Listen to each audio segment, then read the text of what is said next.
Hello everyone, welcome to the SciSoc Academy. Let's crack NEET Biology. तो क्या plan है हमारा? आज का हमारा प्लान है कि हम स्टेटमेंट टाइप मोस्टली क्वेश्चन करने वाले हैं. क्वेश्चन के बीच में आप प्लीज पॉज कर लीजिएगा, क्वेश्चन अच्छे से पढ़िएगा और उसके बाद उसको आंसर करिएगा. Okay, so let's get started. First question given below are the statement. So assertion reason का क्वेश्चन है. असर्शन है the primary function of the Golgi apparatus is packaging और द मटेरियल्स, और उसका एक रीजन दिया गया है. इसे पॉज करके अच्छे से पढ़िए और उसके बाद आंसर कीजिए. तो इसका आंसर है both A and R R correct and A is not the right explanation for R. उसकी वजह क्या है? The primary function of Golgi apparatus is to package the materials made by endoplasmic reticulum and deliver it to the intracellular targets and outside the cells. Okay, this statement is correct and the reason statement which is given is also correct. Like Golgi apparatus जो होता है that remains close in association with endoplasmic reticulum. दोनों ही बातें सही हैं.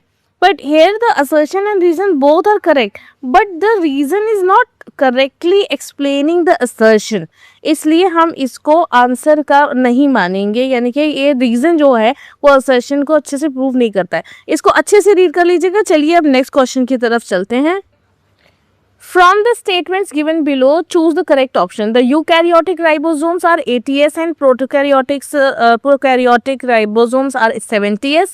Each ribosome has two subunits. The subunits of 80S ribosome is 60S, 40S, and for prokaryotic it is 70S and 50S and 30S.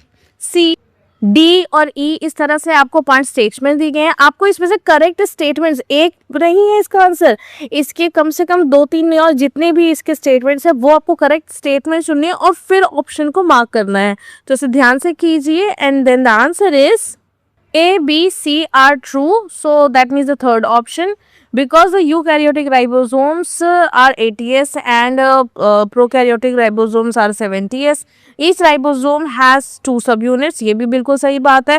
और जो आपके eukaryotic होता है उसमें 80S और 60S और 40S होता है, जबकि जो प्रोकैरियोटिक राइबोसोम्स होते हैं वो 70S, 50S and so on होते हैं. नेक्स्ट क्वेश्चन इज, ये आपको लिस्ट दी गई है. इसमें centromere, then cilium, cristae and then cell membrane, phospholipid layer दी गई है और आपको फॉस्फोलिपिड बाइलेयर दी गई है. उसको साथ में आपको मैचिंग दी गई है. आपको करेक्ट मैचिंग सीक्वेंस को सेलेक्ट करना है. करेक्ट मैचिंग से तो पहले आप जल्दी से पेंसिल से मैचिंग करिए. देखिए इसकी ट्रिक यही है, अच्छे से आप उसको मैचिंग कर लीजिए. और इसका आंसर है ए. अगर आपका सपना है डॉक्टर बनना तो जल्दी से ज्वाइन करिए SciSoc Academy. बाय.